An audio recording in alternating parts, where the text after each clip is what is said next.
Continuando o estudo do livro de Isaías, no capítulo 55, nos versos 6 e 7, nós encontramos 4 imperativos, 4 ordens para o povo, 4 ordens para nós.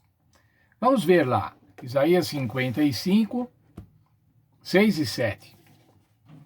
Buscai ao Senhor enquanto se pode achar, invocai-o enquanto está perto. Deixe o ímpio o seu caminho e o homem maligno os seus pensamentos. Converta-se ao Senhor, que se compadecerá dele, e torne para o nosso Deus, pois grandioso é em perdoar. Veja, irmãos, nós vemos lá, buscai ao Senhor, invocai-o, deixe o caminho mau, converta-se ao Senhor. Isso é uma atitude de arrependimento, irmãos, de mudança de vida, de mudança de rumo, mudança de direção, de ter novos objetivos, outros objetivos, trocar os objetivos, trocar o que tinha valor e partir em frente para a nova vida. Como que isso é possível, irmãos? Como é possível isso? Como é possível para o ser humano fazer isso? Nos versos seguintes, irmãos, versos 8 e 9, dá uma pálida ideia de como isso é possível. Veja lá, 8 e 9. Pois os meus pensamentos não são os vossos pensamentos, e nem os vossos caminhos os meus caminhos, diz o Senhor. Assim como os céus são mais altos do que a terra, assim são os meus caminhos mais altos que os vossos caminhos, e os meus pensamentos mais altos que os vossos pensamentos. Sabe por que é possível, irmão, haver uma mudança de vida? Porque é possível haver uma salvação, uma redenção, por causa dos pensamentos de Deus. Os pensamentos de Deus são tão elevados, irmãos, que nós não podemos compreendê-lo. Como é que nós podemos entender o plano da redenção?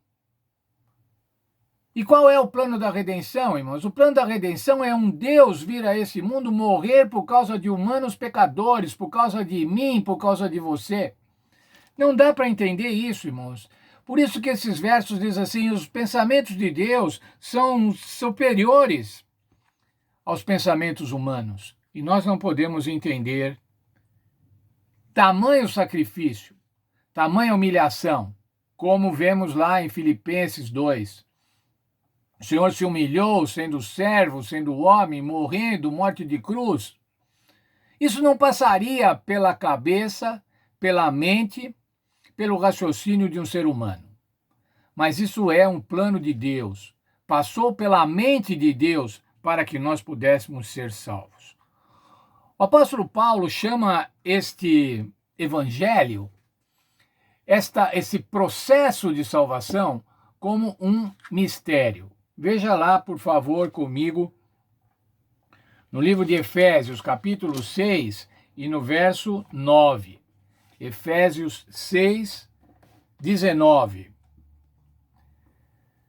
Orai também por mim, para que me seja dada, no abrir da minha boca, a palavra com confiança, para com intrepidez fazer conhecido o mistério do Evangelho. Paulo está pedindo aos irmãos de Éfeso que orem por ele, orem para que ele possa ter discernimento, para que ele possa ter coragem, intrepidez para pregar o evangelho da salvação. Como diz lá, o mistério do evangelho. Um mistério, um mistério. Como é que nós podemos conhecer esse mistério, irmãos? Como que nós humanos podemos conhecer esse mistério? O Senhor Jesus disse como podemos conhecê-lo. João 14, 26. Mas o Consolador, o Espírito Santo, que o Pai enviará em meu nome, vos ensinará todas as coisas e vos fará lembrar de tudo o que vos tenho dito. Quem é que vai nos ensinar, irmãos? Veja, é um plano de Deus, um plano que nasceu na mente de Deus, um plano que foi executado por Deus. Quem é que vai nos explicar isso, irmãos? É Deus quem vai nos explicar isso. Isso nasceu na mente de Deus Pai, Deus Filho, Deus Espírito Santo, e agora O Senhor Jesus, quando voltou para o céu, Deus Pai mandou o Espírito Santo a essa terra para nos ensinar. Ele vai nos ensinar todas as coisas. E dentre todas as coisas que ele vai nos ensinar o plano da salvação, o maravilhoso plano da salvação. Será que nós podemos aprender tudo sobre o plano da salvação, irmão? Não, nós não podemos aprender tudo sobre o plano da salvação. Como que o que foi concebido na mente de Deus pode entrar na mente de um homem com tantas deficiências que nós temos, irmãos? Nós não podemos, nesta vida, aprender e compreender totalmente o plano da salvação. Eu quero ler ainda, irmãos, com os irmãos, os textos que encontramos na nossa lição, na lição de segunda-feira, a página 141. Lá diz o seguinte, irmãos: de todos os grandes mistérios do universo, certamente o maior de todos é o plano da salvação. Um mistério que mal podemos começar a entender. Quantos mistérios nós temos, irmãos, neste universo? Quantos mistérios nós temos na química, na física, na biologia? Quantos mistérios nós temos na astronomia? E agora, a senhora White está dizendo aqui, o maior de todos, certamente o maior de todos, o maior mistério do universo é o plano da salvação. Vamos continuar. O fato de o Criador do universo ter se humilhado para se revestir da humanidade, vivido em trabalho árduo e sofrimento, apenas para morrer em nosso favor, em sacrifício pelo pecado, a fim de nos perdoar e nos mostrar misericórdia, é uma verdade que impressionará o coração dos seres criados por Deus por toda a eternidade. Para entender o plano da salvação, irmão, nós precisaremos da eternidade. Porque não dá para entender o plano da salvação, o plano da redenção, o sacrifício do Senhor Jesus Cristo em nosso favor, na expiação dos nossos pecados. Não dá para entender isso, irmãos, em poucos anos. Não dá para entender isso nos livros de teologia. Não dá para entender isso só estudando a Bíblia, irmãos. É preciso que o Espírito Santo nos ajude e é preciso da eternidade para nós compreendermos de uma maneira mais plena este maravilhoso mistério que é o mistério da salvação. Veja ainda o outro texto. O assunto é inesgotável.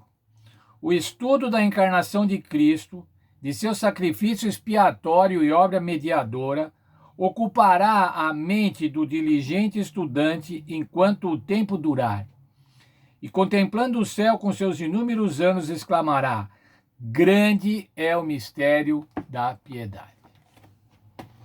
Pode ser, irmãos, que você, como eu, muitas vezes fala assim, não estou entendendo esse negócio de salvação, como é que é isso? Deus vir, morrer, não dá para entender mesmo, irmãos.